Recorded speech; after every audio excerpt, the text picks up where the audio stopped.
Tuba Billy. Let's talk about how to talk. Let's talk about our conversations. What does it mean to have a conversation? How do we have a productive discussion or disagreement? There is a method, and it does not involve trying to out-shout or out-argue your opponent. No, so when you have a conversation, when you're having a good discussion with someone, there are typically two people involved, okay?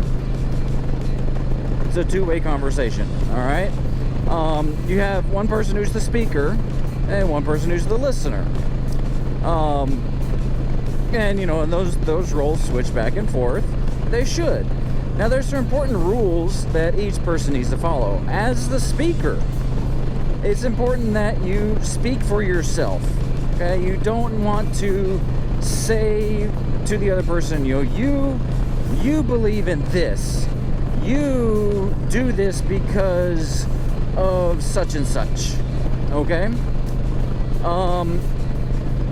Also, it's important as a speaker to stick to one topic, okay? Because if you bring up a whole ton of different things, it's just going to be overwhelming for the listener, and they're going to just basically shut down and throw it back at you, and there you go. You're going to escalate the situation. You're not going to have any productive conversations. So that's the rules of a speaker. The rules of a listener. It's important that as you're listening, you do not interrupt, you do not argue, you do not disagree with the person. Now, that's not to say you have to agree with everything they say. No, you do not interrupt them. You don't counter their argument with something else. The point of the listener is to hear and understand what the speaker is saying. A very easy way to do this is by paraphrasing. So when you paraphrase, you say, so I understand that you believe this such and such. Or what I hear you saying is, and restate back in your own words what this speaker just told you. Now from there, the speaker can either say, yes, you got it, or no, not quite. Let me explain it again.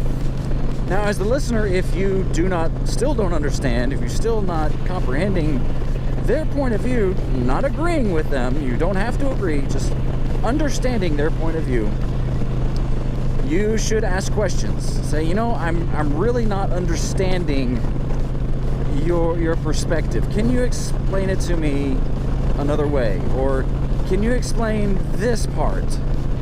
Okay, you want to ask questions until both of you understand. Say, yes, that is, as a speaker, yes, that is what I am trying to say. And as the listener, okay, I understand your point of view. Don't not agree, understand your point of view. Okay, and then there's rules for both of them. Stick to one topic. Okay, if let's say you and your significant other are having a disagreement on on the budget, okay? Because finances cause more disagreements and are the root cause of more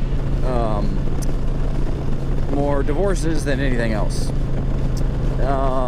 So stick to the budget, okay? Don't bring up the fact that the husband leaves the toilet seat up all the time.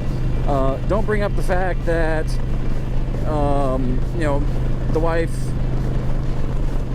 goes out with her friends all the time. Don't bother with those. Those are for another topic. If you're discussing the budget, stick to the budget.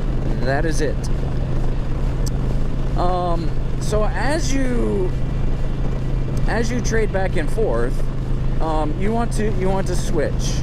So imagine like you have this card, okay, a speaker-listener card. Whoever's holding the card is the speaker. Okay, if I'm holding the card, I am speaking. It is my turn to talk. It is your turn to listen. All right, and then you will ask questions until I feel that you fully understand my perspective and where I'm coming from. Then I will hand you the card, and then it is your turn to be the speaker and my turn to be the listener. And as a listener, I will honestly listen and understand your perspective. I won't necessarily agree, but understand at least why you say what you're saying, why you believe what you believe. Same can be done with when you're raising a complaint. When you're raising a complaint, there are certain things you want to address. Instead of just saying, you are such an idiot, it's all your fault. Okay, that's just name calling, and that's blaming the other person. You want to address three things. You want to address the what, the where or when, and how it affected you. Okay?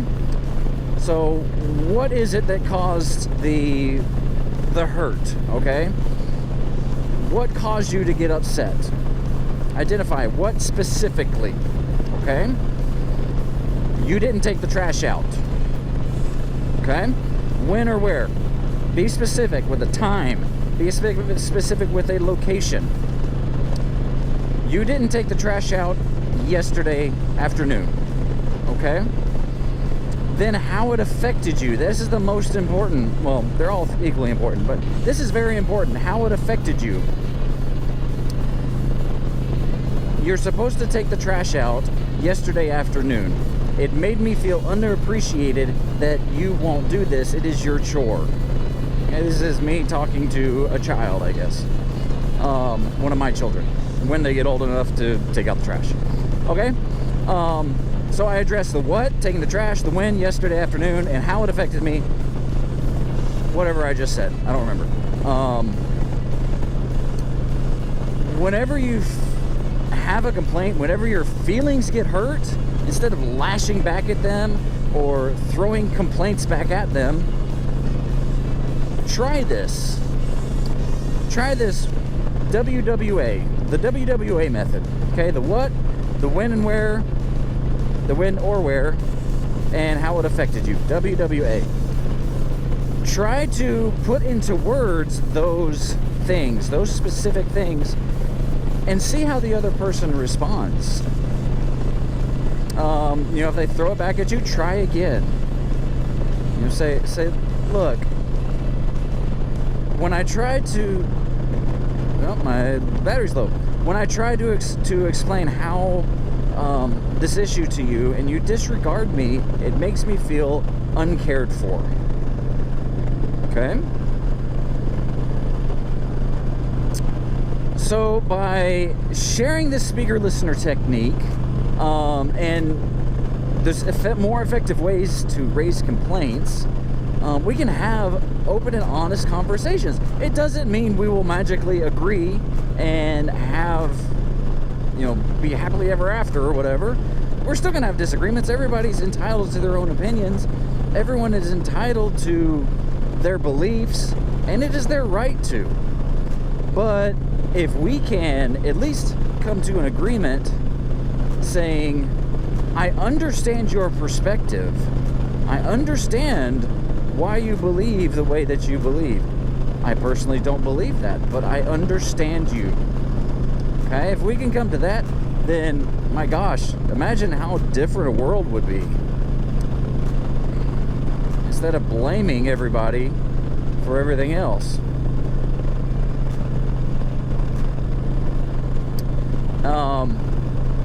Another thing to do is the timeout method. Now, this isn't putting the kids in the corner for timeout when they act bad. No, this is you personally take a timeout. So think about sports. Okay, when you're playing football, let's say basketball. Basketball is more high-paced. Okay. When you're playing basketball and you need a moment to regroup your team, the coach or one of the players calls a timeout, right? Okay, put your hands in a T. I'm not going to do that because I don't want to let go of my motorcycle. Put your hands in a T and call timeout, and that stops the play for you to regroup, okay? When you are getting angry, you are not thinking clearly. Angry brains are not smart brains, all right? So when you get angry, you are not thinking clearly. You are not using your smart brain. So you're more likely to say things or do things that you would later regret, or that you otherwise wouldn't say or do. So what you need to do is take a timeout. Have a phrase that you will say to initiate that timeout. You want to say things like, hey, I need to take a minute to compose myself, to analyze this, to think about all these things. Give me some time, and then I want to talk about this. Okay? Or, hey, I really need to cool down before we talk about this anymore. Or, hey, we got started on the wrong foot. Let's take a minute and let's come back in a little bit and talk about this. What you don't want to do is saying, you need to chill out. You're getting out of hand because, well, that's blaming the other person, and that's just going to escalate things again. So it's important during this timeout, don't focus on the thing that made you mad. Because that just keeps you in your angry brain. That just keeps you mad. And so when you come back, you're still going to be mad, and you're still going to jump right back into the argument. Completely go to a different place if you have to in your brain. Go to your happy place. Try to find out what the root cause of that anger is. Did they disrespect you? Did they disregard your opinion? Did they call you a name? What is causing the anger? Behind the anger is some root cause. If you can identify the root cause, you can more likely resolve it. When you do come back, it's important to use this speaker listener technique with this WWA formula.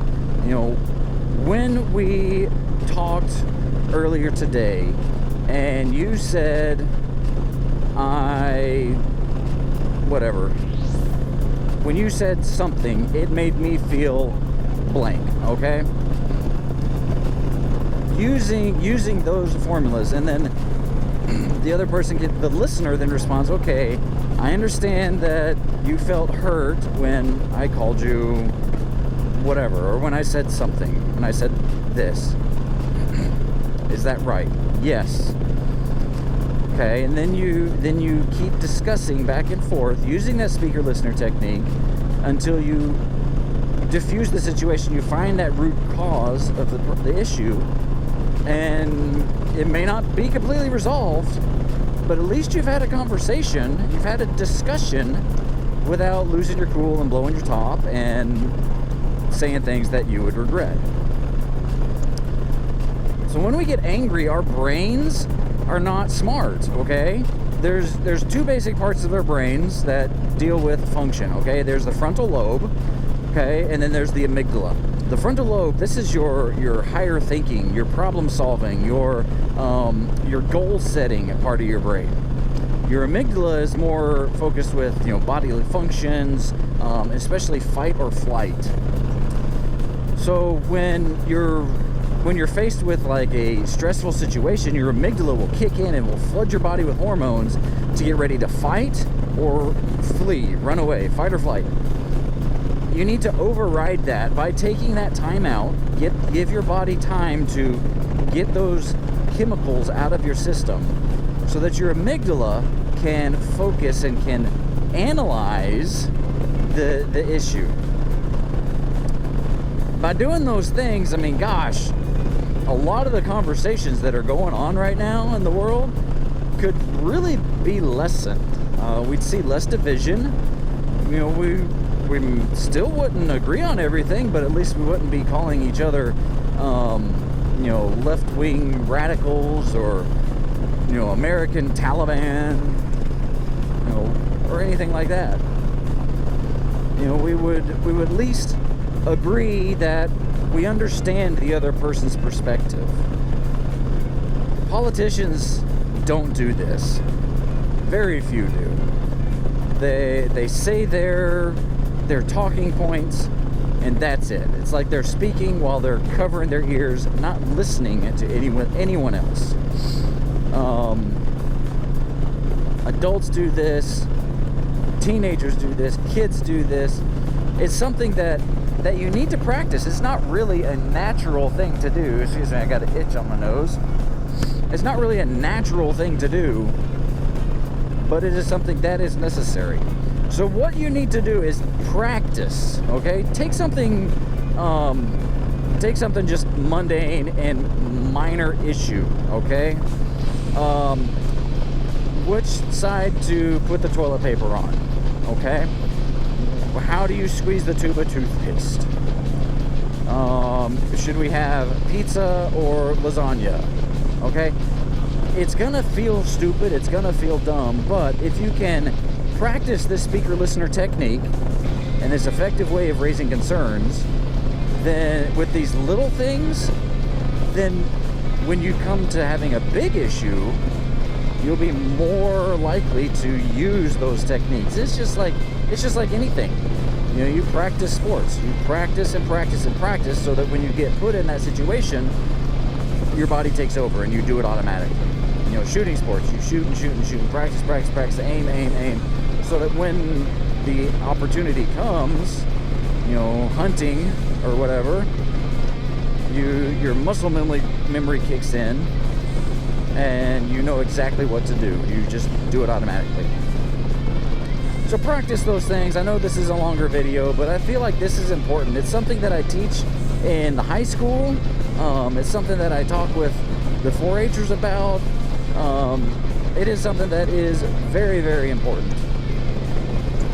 And if we don't teach it, if we don't learn it, then we're just going to keep going in the same direction that we have been for generations, I guess.